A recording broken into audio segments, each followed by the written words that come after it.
Salam aleykum. Bugünkü videomuzun mövzusu mələk balıqları necə cüt tutar və ideal mələk balığı artım akvariumu necə olmalıdır? Mələk balıqları öz taylarını özü seçən balıq növlərindən biridir. Bu səbəbdən minimum altılı qruplar halında bəslənməyi tövsiyə edilir.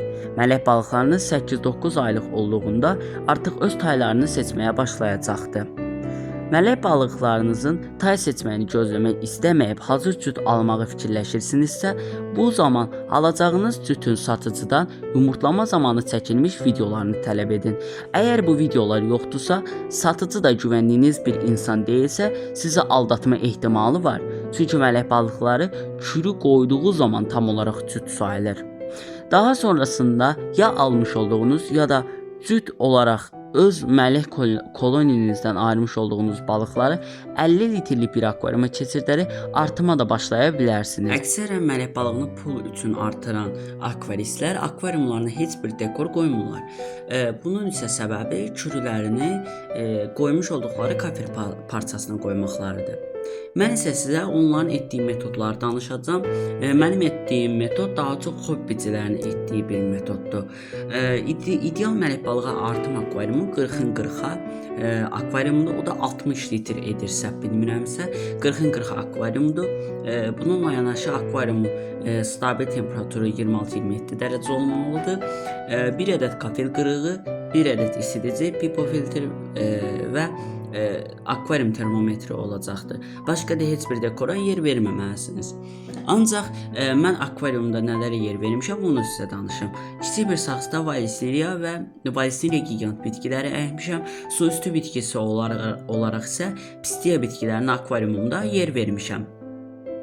Bununla yanaşı bir ədəd də kafel qırığı qoymuşam ki, kürləmələr üçün əlverişli bir yer olsun, orada kafel qırığı olaraq seçsinlər. Ancaq bu balıqlar kafel qırığını deyil, bitkilərin yarpaqlarını da kürləmək üçün seçə bilərlər. Bu səbəbdən də əksərən akvaristlər akvariumlarında heç bir bitkiyə yer vermir ki, balıqlar kürlərini kafelə qoysun və asanlıqla balaları analarının yanından ayıra bilsinlər.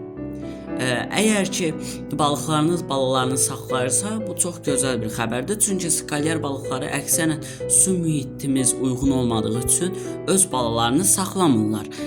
Müəyyən pH aralığı və s. var, bunu tutturmaq lazımdır. Bu da bizim kimi akvaristlərin eləməyi çox çətin bir şeydir. Balıqlarımız kürü qoyduqdan sonra isə elənə biləcək müəyyən şeylər var, elənilməli olan müəyyən şeylər var. Bunları da inşallah gələcək videolarımda sizinlə paylaşacağam. Mənim öz istifadə etdiyim akvarium 50 litrəlik zavod akvariumudur, 50 sant uzunudur, 35 sant yüksəkliyidir və 30 sant da enidir. Görmüş olduğunuz kimi burada platin cütümə yer vermişəm, onlar da artıq kafe təmizləməyə başlayıblar. Ana və ya ta kafeli təmizləyib, daha sonrasında da kürləri düzəcəklər. Bu cütümün ikinci yumurtlayışı olacaqdır. Bu yumurtlayışdan sonra artıq və ana və atanın kürlərə baxıb baxmayacağını da öyrənmiş olacaq. Videomu izlədiyiniz üçün təşəkkürlər. Ümid edirəm ki, sizin üçün yararlı bir video olmuşdur. Gələcək videolarda görüşmək ümidi ilə.